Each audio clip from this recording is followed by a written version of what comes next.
Let's upload 2 videos. Yeah, do it. Okay. Alright. Hello. So, my name is Melanie, and my dad is kind of emotional right now, so I'm going to take over. Alright, so, here we go. So, I was in grade 10 when I wrote this. Clearly, it's not right now. This was like 3 years ago? Yeah. Okay, so, where he started off. Here we go. Okay, so C.S. put me with my mother, who was a recovering alcoholic and drug. That hurt and tormented my father and me because we were very close. C.S. could not stand the idea of my father raising me from an infant by himself. After 2 months of fighting with your workers and going to court, even though your workers misrepresented the truth and lied, the judge told your workers, and, quote, you had no business taking Melanie away from her father, end quote. The judge threw the case out and told your people to give me back to my father immediately. That same day, my dad picked me up from my mother's and brought me home. Your people did all this to us over an anonymous phone call that had no truth in it. Sorry about the camera. Now, I'm going to refer back to Carrie. Carrie had a very hard, troubled, abusive life. Carrie was in foster homes all her life, and she experienced the worst. After Carrie's last stay in her 6th foster home at the age of 14, she was transferred to a group home in Orleans. Carrie was not happy with her situation. With CAS not listening to her and neglecting the fact, turn page, that she was not happy. This treatment and abuse led to multiple attempts of suicide, a heavy, out-of-control drug addiction, and unfortunately death. When Carrie used to run away from her group homes, she would always come to my house, her home away from home that people try to call home. My father and I have tried to adopt Carrie 4 times or so, and CS neglected her plea for happiness and my dad's calls. Like, they didn't even call him back whatsoever, because they don't care. Carrie had no benefits when putting into care with your workers. She received no guidance and was left with no trust. One day, Carrie ran away to my home, and in the morning, CS showed up with the police and was going to take her back to the group home. Before they left, my dad asked if they would make sure that she would eat some breakfast and feed her as soon as they get back, because she didn't have breakfast with us that morning because they came, Carrie had called me later that day and told me that they didn't feed her whatsoever until like dinner time. Through my own personal experience, the hurt that your people have caused me and my dad, watching and listening to show how CAS was treating Carrie and my friends is excruciating and incomprehensible. The research I did in the library on what your people did to 5-year-old Jeffrey Baldwin, who died of starvation and neglect, and the misappropriation of the money you get, it has led me to a solution that is fair to a solution that is fair and just to society's unwanted children. The solution is for you all to be arrested under the counts of misappropriation of funds, neglected homicide, child abuse, child neglect, and whatever else the prosecuting attorney can charge you with. Then putting in new caring and loving people in your positions that you failed to execute. Enclosed, you will find 3 documents that I've written in Toronto Star and blah, blah, blah, blah, blah. Look forward to hearing you. You don't write back. Blah, blah, blah, blah, blah. Melanie Drew. And when I say you, I mean the leaders of CS, not like her personally. So, just gonna show you some documentation here of, some stuff. And my dad's back on the game, so here, I'm gonna turn you over to him. Bye. Sorry. I thought I could do it. I couldn't. Anyways, that doesn't make me any less of a man. It's just this is a very touchy subject when it comes to me. And the animosity and hatred I hold towards you. So anyways, that's basically it as far as that's concerned. You tried to destroy me.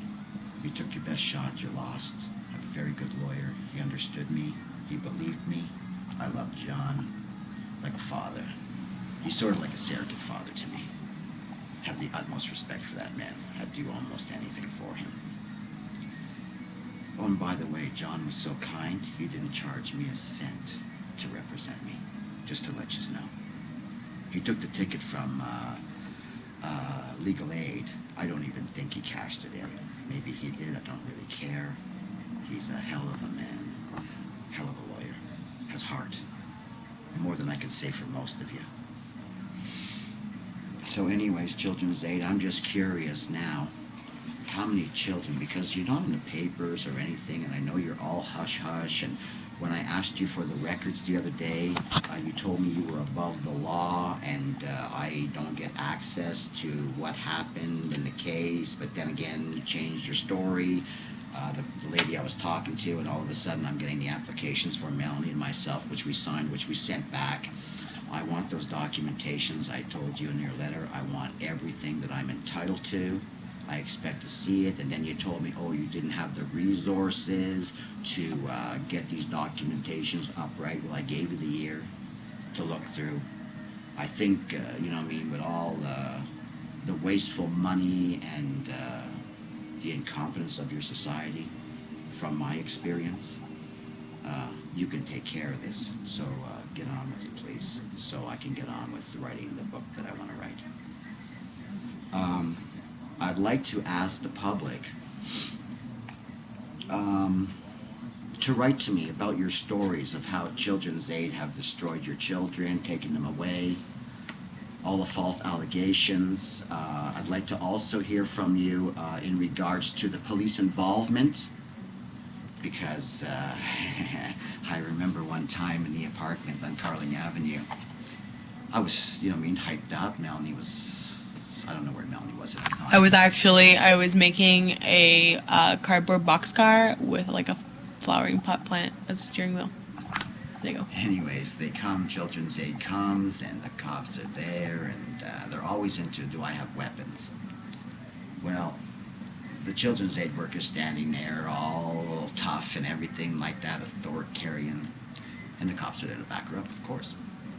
And they say, oh, Kim, do you have any weapons in the house? And I look around the apartment. I was having a smoke on the balcony. And I looked around the apartment. I said, everything in this apartment is a weapon to me. And then they shut up. They didn't ask me any more questions about weapons. But then I proceeded to tell the worker that I got Melanie 2 books, very straightforward, how to sue people and how to have self-representation and do things like that. It was good reading for her. Another incident when you came to my house, Valerie Morinville, it was you that came, and you asked me on the sofa, you said something very derogatory to me, and I did everything in my power not to backhand the face right off you, and I didn't give a shit if the cop was there or not. But anyways, I did. But lady, oh, you came so close to losing your face. So there was a picture on the wall that I had from the Sun newspaper. And it was about that guy who shot his 4 children, put them up against the wall on Morrison Avenue and shot them. And he didn't shoot the 3rd one because the kid was dying of a disease that was incurable. And I happened to be on the front page with her mother. Now, I had the picture on the wall, not because of the incident. And Melanie wouldn't have realized what the hell was going on anyways, because it was just a photo. But the 2 officers, and there was one other woman, a little short chick. And while I'm leaning against the wall and between the kitchen and the doorway, and Valerie Morinville's walking out, the 2 officers are behind us, broad, she starts to pull her bat. You know that bat, you know? She starts to pull that. And I turned to her and I said, I'm not 10 years old anymore. And then she slid it back in gently. This broad, this cop, wanted to hit me with the bat because she didn't like the Sun picture that was on the wall of me and her mother. That's mental. And I think, lady, you should have a psychiatric evaluation. Okay? You don't own me. Anyways, that's it for now. I'll be back with something else.